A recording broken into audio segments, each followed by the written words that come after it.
Risa Hontiveros po ay isa sa mga pumirma ng BICAM. Okay, magandang araw sa ating lahat. Okay, linggo na ho sa Pilipinas ngayon. Sa amin dito ay Sabado pa lang ho ng gabi. So, happy Sunday morning po sa Pilipinas at sa kung saan man naabot tong vlog na to. Kung umaga ba ito mapanood ninyo. So, good morning po sa nakapanood nito ng maaga. Okay, happy Sunday na rin. So bukas ulit ba naman ako mag happy Sunday kasi bukas ay linggo talaga. So dito kasi itong vlog na to ay pang Sabado ko. So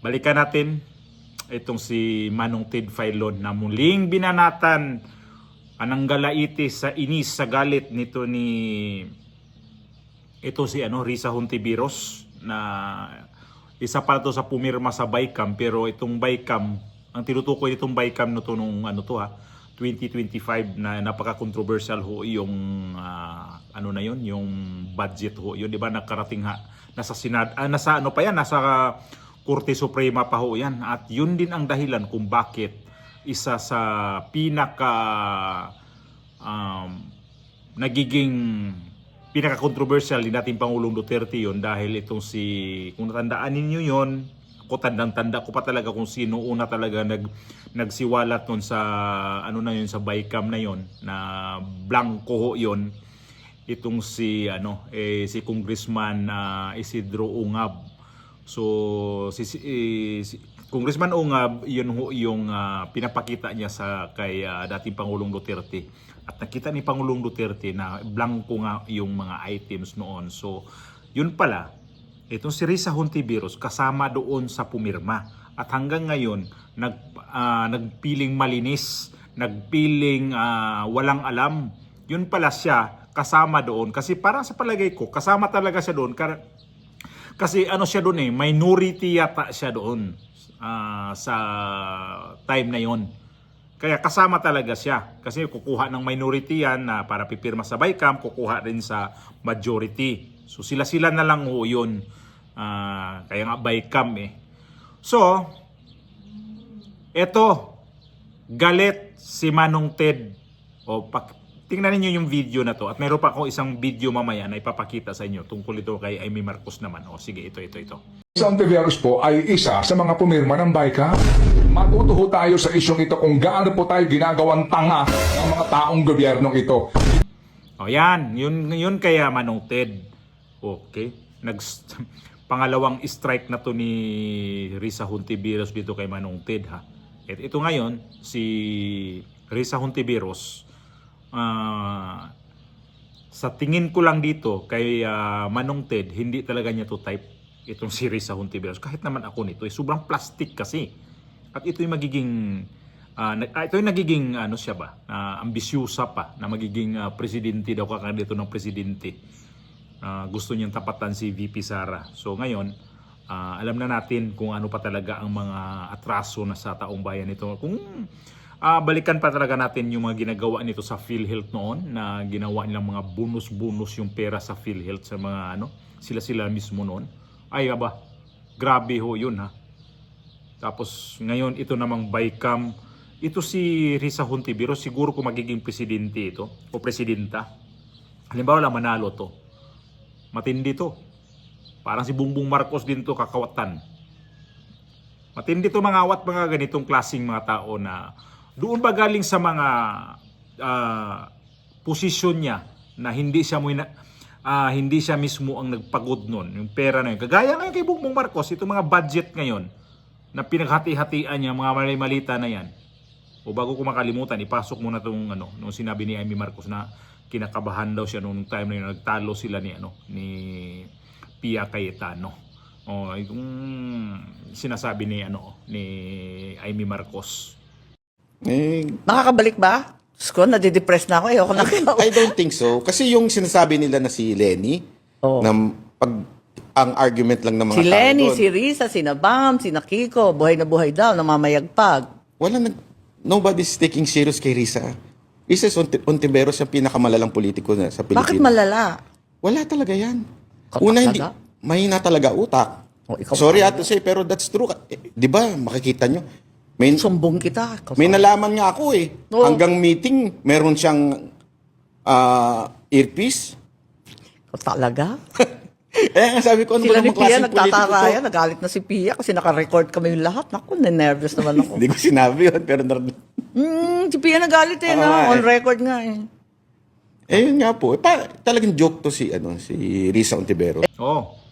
Ito si Amy Marcos. Alam ko naman hindi talaga to sila bati din ni Risa Hontiveros kasi makiilang beses din to sila nagpang-abot diyan. At ito si Risa Hontiveros, kung ako puro ko lang to na ikwento sa inyo itong mga ginagawa din niya kasi. Anong ginawa niya kay Apollo Kibuloy? Isa rin to siya sa nagpapakulong kay Apollo Kibuloy. Yung isa pa, yung Agila ba yun? Yun ang una-una niyang binirada, no? Yung Agila, tapos Alice Guo, itong si Apollo Kibuloy, si Pangulong Duterte. Lahat yan, mga tatakrisa ho yung mga yan. At ito pala siya, sobrang nag-imbestiga dyan sa kay dating Pangulong Duterte, kay Pastor Apollo Kibuloy, yun pala, sobra pala ang kanyang ginagawa. At least itong mga to, yung mga niya, yan si Pastor Apollo Kibuloy, may pera naman talaga ho yan. Kaya lang, ito si Risa Hontiveros talagang mahilig sa ipal eh. Ngayon, binakbakan ulit nito ni Manong Ted Filon. So, ibig sabihin si Manong Ted Filon, ayaw talaga nito kay Risa Hontiveros.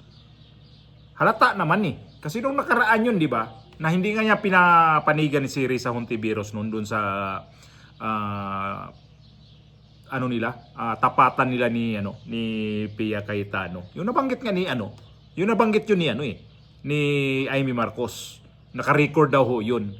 So, may nag-comment pa noon nga si Risa Hontiveros daw hindi daw ho yan makagalaw kung wala ho yung nabanggit ni Banat ba yun? Walang earpiece. Kasi parang kinukontrol doon sa mga kasamahan niya. Yung may mga kasama yan sila lalo pag hindi ka abogado o abogada. May kukuha yan sila ng mga staff na abogado o abogada. Sila ho yan doon. Kaya kay Robin Padilla. Yung mga staff niyan, may mga chief of staff niyan, mga abogado yan o abogada. Kasi hindi naman sila abogado, hindi naman sila yan sa gagawa ng mga batas, kung ano yung mga batas na nila, titingnan. So yun ang nila na kukuha sila ng mga abogado o abogada na mga empleyado nila para sila yun mag-guide.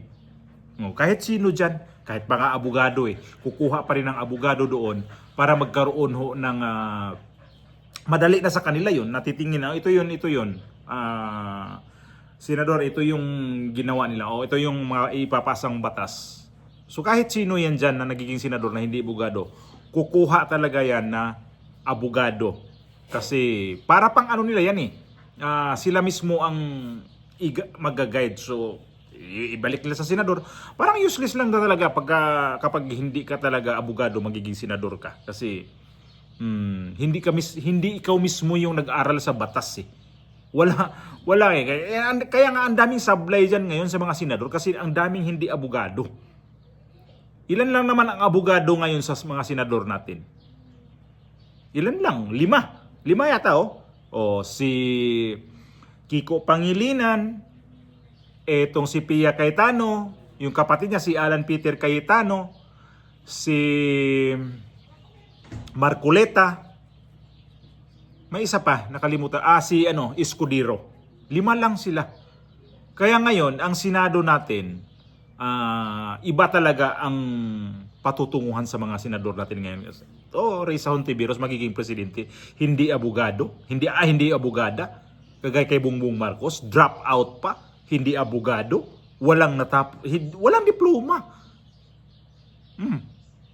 Kaya mga klase ganito. Sabagay, kita naman ito sa survey si Risa Hontiveros ngayon, hindi talaga lumalabas sa survey yan. Tapos umaasa pa siya na makakapasok siya sa ganyang winning column ba? Tama ba yung pagkano ko winning column sa mga survey na papasok kaya ako dito? Kaya ito ngayon, si Risa Hontiveros, hindi talaga ang mga media nito, iwan ko lang kung sino mga media dyan na gusto siya. Etong si Liberal Party, malabo naman talaga to siyang bibit-bitin. Kasi isa pa to. Aktivista kasi to siya si Risa Hontiveros. May background to siyang paka-aktivista. So ano mapapala sa bansa natin kapag ito magiging presidente?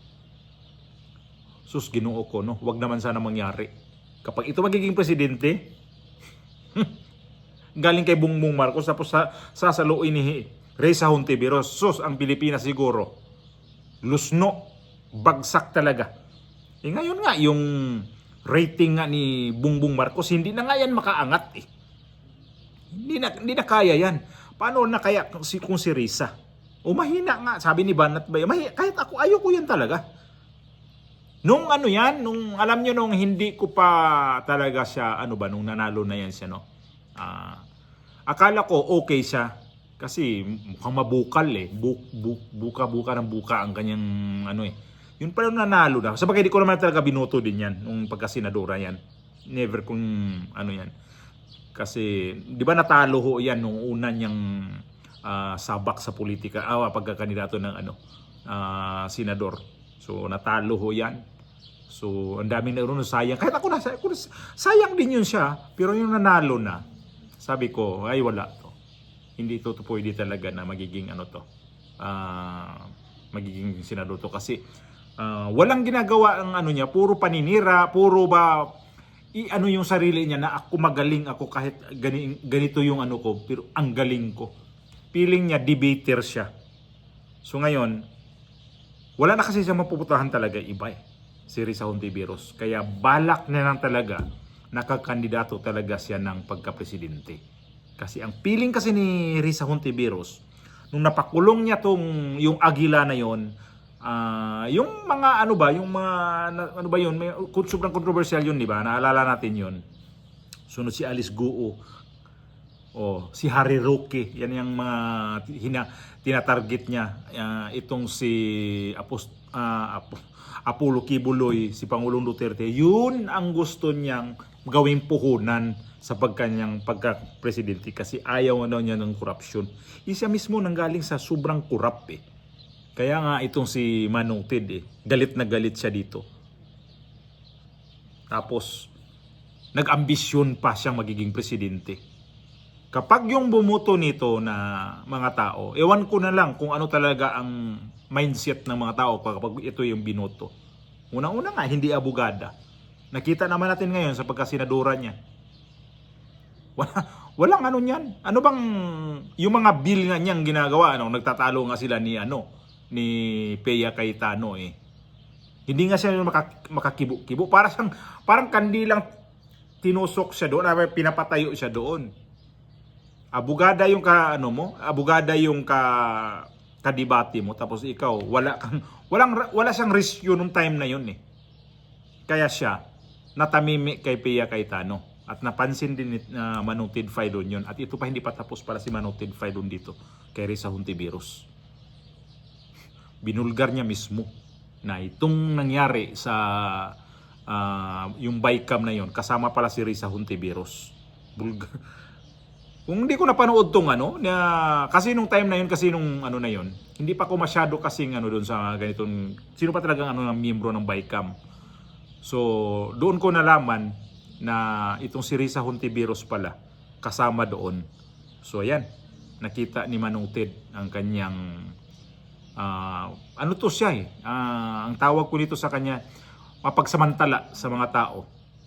Yung PhilHealth nga, pera ng PhilHealth, kung ikaw ba isang taong nag-isip talaga sa mga tao na ang daming mga pasyente dyan na dapat yung pera na nyo yung pinaghatian, ginawa nyo yung bonus, ginawa nyo yung mga party-party dyan sa PhilHealth.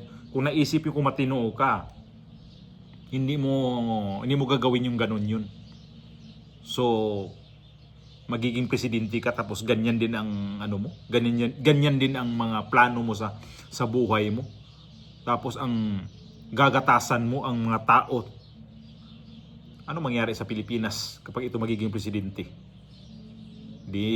Kumuha ka na lang siguro ng matinong senador na magiging vice presidente mo. Lito lapid kunin mo kasi kung ang tahimik, Walang ka-imik-imik dyan sa Senado. Mayroon pala tayong senador na isang ghost senador din pala. So ngayon, si Manong Ted hindi na nahimik sa'yo. Lalo na siguro kung ikaw ay kakandidato na. Antayin natin yan next year. Kasi yan ang gusto niya eh. Malalaman daw by next year ang kanyang plano kasi nga tatakbo daw siya. Risa.